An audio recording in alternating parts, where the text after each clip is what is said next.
Hey guys, welcome back to some more AFK Arena. Today we're back over on the YouTube account and we're going to be looking at the dev notes that came up on Sword and Expedition. I believe it is the Chinese version. We had to do the conversion for it. But overall, I believe these are the dev notes also that are going to be released pretty soon in English. So we have the ability to see them. So I want to run through here because we've been waiting for updates ever since December, ever since Don was really talking about AFK Arena, what they had planned and what was coming. So Dolly visited the development team today and collected information about the new content, optimization previews, and recent work from the dev team. So this is what they're coming up with. This is what we've kind of been waiting for. And I want to run through this and let me know in the comments below what you guys think about all of this. Now, this, of course, is a translation from Chinese, so it might not be 100% spot on with the verbiage, the wording, everything of that nature. But I wanted to get this out to you guys so we have kind of an idea. We noticed everyone's love for the magic flower seed character, which I believe was Dreef, is my assumption. And everyone has loved Dreef. This is no surprise. Even when they made the little characters, I have a little stuffy that is Dreef. We saw everyone spontaneous raise the SP magic flower seed support topic on April Fools. All those wish cannot be realized. This love was lasted for 5 years, gave us an idea. Why not dig more stories about monsters? Which is perfect. Delicious and Dungeon is coming. We know the crossover. We know the two heroes that are getting there. Absolutely. This year's Glory Expectation or Celebration tried to go it from the monsters perspective for the first time, which I think honestly was pretty cool to see. What is the exotic gold grab gameplay? So it kind of segues right into it, continuing to expand the interest corners of Yusami and a more diverse world. So winning gold in exotic lands is our key development content this year. So thinking of 2025, and currently it concentrates most of the development team's manpower. The reason is we've observed that everyone liked the social strategy gameplay such as the team expedition. And at the time, we hope to provide adventurers with a new long-term gameplay that can bring continuous freshness. In the foreign gold hunt gameplay, adventurers will form alliances, march and attack cities on the same map, and complete the treasure on the center of the map. So I believe this is what we're playing the beta version right now in Companions, is my thought. I think that's exactly what they're talking about. If you haven't seen it, it is literally players getting together. There's a lot of things that absolutely they have to change with it, but it is the beta version, and it is they definitely got to clean it up a lot. The current development process, the exotic gold grab gameplay will be launched in the team server for pre-testing. At the same time, we have noticed, and I think the team server is what they talk about companions. I think that's a verbiage over there. We've noticed that many classic players have paid attention to this and expressed their love for it. It is pretty cool, but it's a 30-day event over there. It does take a long time to go through there. First round of testing of the team is in process. Yep, so that's exactly what they're talking about. Added new personal gameplay designs to enhance players' participation and fun. Classic server launch plan. So this is going to be coming to the classic servers.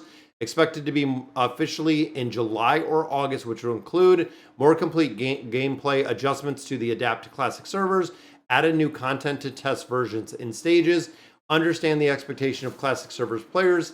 The development team is working hard to advance the port work.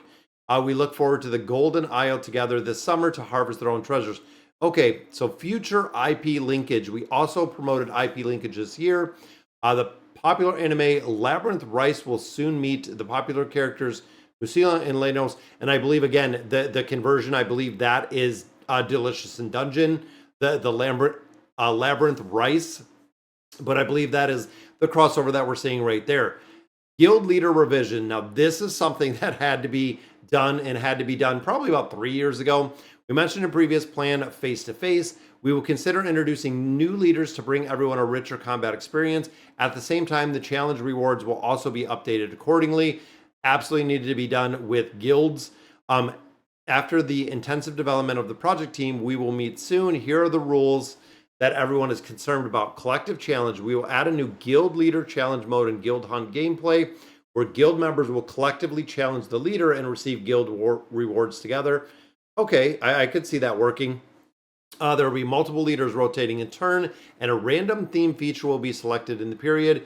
Heroes that meet the theme feature can provide powerful buffs to a friendly force. So it's going to be kind of us versus the guild leader. That's a pretty interesting way to do it. I definitely want to see a revamp to guild boss as well, but it might be coming. So Team Expedition, new test season, new Team Expedition, which I believe is the Abyssal Expedition. New maps, new bosses will also include new mechanics. We hope to bring fresh changes in. The form does not add too much burden without changing the core gameplay and experience. So yeah, new maps, new bosses, new mechanics are going to be coming. Updates to the Secret Collection. I believe we plan to open a new area of the Secret Collection Hall, which will not only add new collections, bite your tongue, that's going to be pretty tough because collections are rough right now, but also optimize existing exploring events and adding new ones. We hope that the new collections and exploring experience will bring fresh experience. In order to facilitate everyone's exploration of the new areas, we will also launch corresponding welfare activities at the same time. Venturers can obtain the arcane staffs and reforge the reforged material by logging in or completing tasks. I hope this is ongoing. That is the problem that we have. One, the Secret Collection, the Ghoulish Gallery is still super RNG, which is very difficult for a lot of players. So if they're releasing new collections, and my fear also is if they're releasing new collections, is it going to make the old collections entirely obsolete? That is going to be, again, for all the players that struggled, all the time and effort and everything we went to build some collections, finally getting to the point of the game, we're getting some decent collections. If they introduce all of these new collections, are they going to replace the old collections? Is my question right there. The above mentioned contents will be released in subsequent versions. There's so many contents under development that cannot be disclosed at this time. So right here, the IP, which we know in late April, that is the crossover. Secret Collection update is in May. So we are looking right around the corner. Test season of the Abyssal Expedition. So that is going to be the AE. Classic Guild server redesign in May. So we have quite a few things that are coming down in May. And then we do have the exotic gold gameplay, which again, if you want to hop over to the companion server, that is what is going on the companion server right now. So they talk about late April, which is the collaboration with the Dimensionals, which we're looking at. Collections update in May, so getting new collections, getting that kind of revamped. I really hope they did it correctly. And then the beta AE, the guild boss update, is going to be, and it doesn't even seem like they're making it a guild boss. It seems like it's going to be the guild leader, but it could also just be the guild boss. Again, this is the translation from Chinese, so I don't know exactly if everything kind of coincides how Google translates it. But then August could be the new game base that is coming over the companions. So very interesting to see that, you know, it's been a long time since we've seen some updates, and it's really good to see that there is something coming down the pipeline. But guys, that's going to do it for today's video. Let me know in the comments what you guys think. And as always, thank you guys for watching.